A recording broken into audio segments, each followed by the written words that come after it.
What's going on, you bunch of heathens? We're back with another Yarnhub video. This one, when the Valiant 21 Sikhs battled 10,000 men. Now, I think this was referenced in another Yarnhub video. I can't remember. But I love Yarnhub and this sounds interesting, so here we are. Make sure you guys check out the original. Let's jump in. Dawn breaks on the 12th of September 1897 in the small military outpost of Saragarhi. Is this how long ago that was? As the men awake and the sun rises across the barren landscape, they wash and go through their morning meditations, affix their turbans, and begin their day. So this was a lot. A growing feeling amongst so this isn't what I was thinking it was going to be. I thought this was going to be like World War I. No, this is before that. The tribal populace are doing exactly what the British fear and have risen in full revolt over the course of 1897 and are on the march preparing to raid British India. As the forts of Lockhart and Gulistan were in their path, the rebelling tribesmen had conducted several attacks on the forts over the course of the last 2 weeks with no success. All 21 men go about conducting their tasks. As the day wears on, the quiet of the thin mountain air is interrupted by a loud cry. God. There is a great... You can really tell how far they've come with their animation. Holy crap. Mass moving on the horizon, shouts the Sikh soldier on the lookout post. Havildar Ishar Singh bellows orders as the men rush to the walls and take up defensive positions. Sepoy Gurmukh Singh sprints to his tower with the heliograph to provide communications via flashes of sunlight in Morse code. He flashes to Fort Lockhart. There's a mass on the horizon. Is it hostile? Yes, comes the worrying reply. 14 standards are counted. At least 10,000 tribesmen. God damn, that's some old school tech. It's really cool how you see how they used to do shit without any of that. Like, quick communication like that over a long distance. Morse code using the sun. Like, that's really cool to see. It's kind of like how, God, what was it? Ships back in the day, how they would do it. They'd communicate Morse code through lights. Men are marching across the mountain plateau, bearing down on the little 10,000, that's insane. Saragarhi. Can you send help? The sepoy asks. After a moment of tense delay, no. No, comes the fateful reply. They won't get there in time, and they can't leave the fort unguarded. Gurmukh relays down makes the info, sense, but at the same time, check their rifles, prepare the defenses. Like, that makes sense, but at the same time, you're hanging my ass out to fucking dry here, buddy. Stockpile ammo and barricade the gate to the post. Havildar Ishar Singh calls his signaling unit to gather around him. He addresses his men as the tension of impending doom grows in the men's hearts. Knowing that they can't flee the post lest they be cut down on the outside, Ishar calls on his men to stay and fight, to hold the position for as long as possible. Though the mood is tense due to the knowledge that death is almost certain, the men remain calm and collected, not giving in to disagreement, mutiny, or desertion. It looks like we won't make our way out of this one, man. Havildar Ishar Singh, that's really fucking would do their duty. Brave as fuck. Like, just gotta say that. That's some brave ass shit right there. It's just a small outpost against 10,000. Death is almost certain to get to us, but we are to hold out for as long as we can. That's some insane shit. This is like the Alamo. Gurmukh Singh returns to his signaling tower and tells Fort Lockhart that they will hold the line as long as they can in order to buy as much time for the forts to call in reinforcements. Sepoy Gurmukh will remain in his tower throughout the action, signaling the day's events minute by minute to the 36th Sikhs Division leader, Lieutenant Colonel John Horton at Fort Lockhart. Oh! Lieutenant Colonel orders the events to be written down for the record. I'm so glad he did. Trumpets blare and the sound of the mass of the tribes grows louder. Their banners flutter in the wind as they march to confront the signaling outpost at Saragarhi. Ishar directs his Sikhs to man the ramparts. The men watch with guns tightly grasped as the tribesmen form up just outside of rifle range on the ground outside the post. There is a loud cry and a wave of fighters charge at the rampart. Rifles crack as the Sikhs begin to unload their guns into the crowded mass, furiously bearing down now reload. Oh, that's the insane. massive tribesmen rush forward to try and scale the walls, while others attempt to suppress the garrison with small arms fire.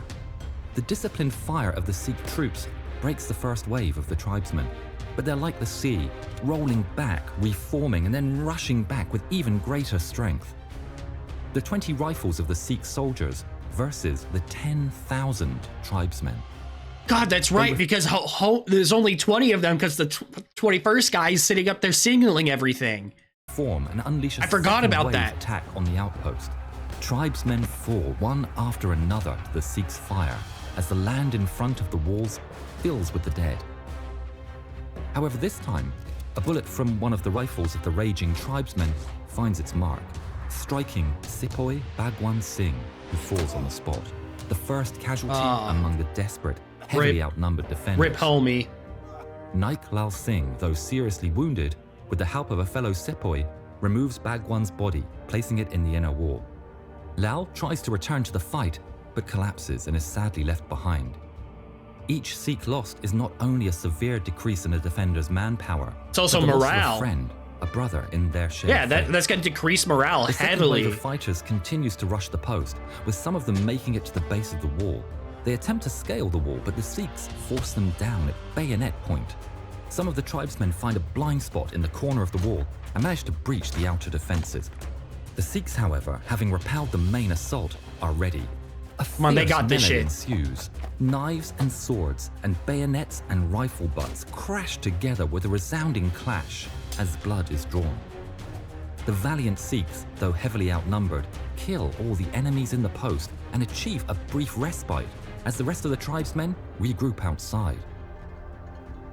As the men recover from the melee, they tend to the wounded and God damn. Sorry, I was just thinking there for a sec. Homies were really fucking trained well. Hats off to them. Holy crap. They are really well briefly mourn their trained. fallen fellows during the short lull in the action. They hear shouts outside the walls. The leaders of the tribes are calling on the remaining Sikhs to surrender with the promise of their safety, offering bribes of wealth and status. If only they just abandon the position, but no man even considers the offer. They are determined Nope. to fight to the death here. You already and now. killed my friends, buddy. As the afternoon sun beats down upon the dusty ground, smoke begins to fill the air. The attacking tribesmen have set fire to the brush around the post and the surrounding landscape. The Sikhs look out, trying to make out the shape of their foes through the thick grey smoke. Then the signalman shouts. The neighbouring fort has flashed a dire warning. From their position on the hill, the fort has spotted a large mass of tribesmen coming out of the smoke to a blind approach on the side of the signalling station. They've breached the first wall. As Havildar Ishar Singh orders some of his men to defend the breach, the enraged fighters rush at the gate, breaking it now. Another brutal melee starts. The Sikhs prove their tenacity as tribesmen after tribesmen fall to the cold steel of the valiant Sikhs. Though the enemy suffers heavy losses, the numbers begin to take their the toll. Sikhs are going to start, like, Each there's Sikh not a lot of soldier them. The signaling post sells his life dearly, slaying dozens for each defender that falls. As the enemy floods inside the outer wall, troops and dozens just of not tribesmen enough. fall for each Sikh death. The Hey, Sikh- hats off to them, by the way. I just saw that. Hats off to them for actually animating the ejection properly on these. troops and dozens Hats of off to them for tribesmen that. fall for each Sikh death. The situation A though lot of becomes places dire wouldn't, for the a lot of other defenders. people wouldn't do that. Ishar is hoping to prolong the fight for the sake of buying time for the forts. He orders his remaining men to fall back to the inner wall. In order to cover his men's withdrawal behind the second wall, the gallant Havildar, who was seriously wounded and was profusely bleeding, bellows a piercing battle cry. Oh, and he goes charges with berserker sword mode. and pistol in hand. Fuck at the yeah, what a stunned beast! Afghans. For a few valiant seconds, he cuts down attacker Oh, that was an after anime attacker, moment. That but was, then he's the is pro overwhelmed, tag. and his blood stains the rock. But his attack has meant that He was the badass, like, mentor figure that holds off the line while the protege falls back, gets away, but dies valiantly in the effort. Like, oh, that was such an anime Fewer than moment. A dozen Sikhs have formed a second defensive line on the inner wall. The Sikhs fire into the crowd. The density of the numbers of the attackers ensures that each shot almost certainly strikes down a tribesman. The gate is slammed over and over again by the fiercely determined warriors and falls down with a resounding crash. Oh shit, they breached the Knowing inner that the wall. end is near, the few remaining Sikhs rush to meet the charging attackers. A final bout of bloody hand-to-hand combat begins. The Sikhs fight harder than they ever have before, but one by one the tribesmen strike them down in exchange for more of their own dead.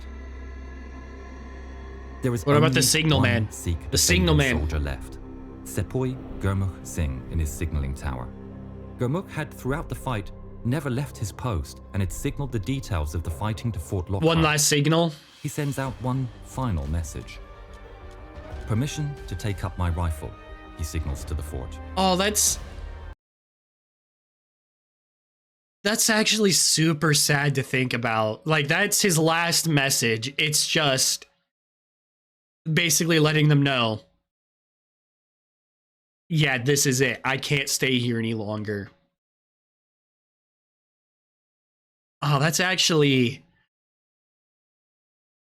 really sad to think about. Holy shit.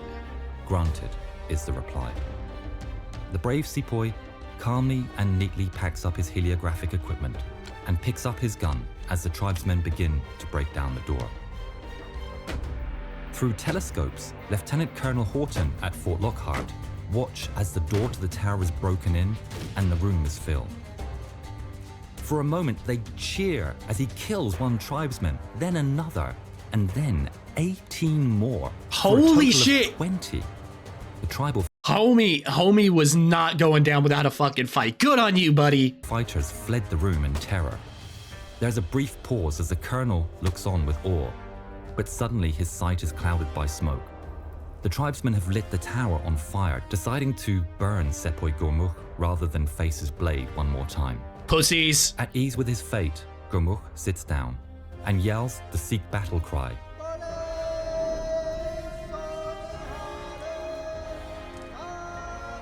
I'm surprised he stayed in. I It would have truly tried belongs going to those this who roof. recite the name of God with a true heart. He yells Like, I'm over kinda and surprised he over didn't try that. until, at last, he too dies. The stand is over. The post falls. The valiant 21 Sikhs had lasted for 6 hours. In this time, the force managed to God. call in reinforcements and prepare their defenses. The next day, the reinforcements arrive and force the tribesmen out of Saragarhi and the surrounding area.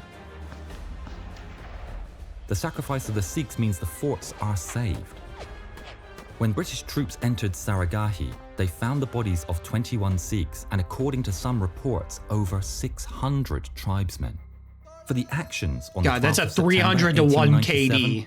all 21 Sikh warriors are posthumously awarded the Indian Order of Merit, at that time the highest award for gallantry for British Indian soldiers. As they fucking The deserve. first time in history that each and every member of a unit won the gallantry award for a single battle. No, they fucking deserve that shit, Queen buddy. Victoria said, "It is no exaggeration to record that the armies which possess the valiant Sikhs cannot face defeat in war." The 21 Sikhs cemented their place in history by fighting one of the greatest and epic last stands ever. I The really valiant was. 21 are remembered every year by the Indian Army's 4th Battalion of the Sikh Regiment, who commemorate the battle on the 12th of September as Saragarhi Day. I'm so glad they're remembered. Oh, that's cool. I'm glad they got someone to actually give If the you haven't yet, voices. please subscribe to the channel and please watch more videos of ours. Thank you. That was good. I'm glad. God, that was a good video. Make sure you guys check out the original. Like, comment, subscribe, and until next time, take care of yourselves. See ya.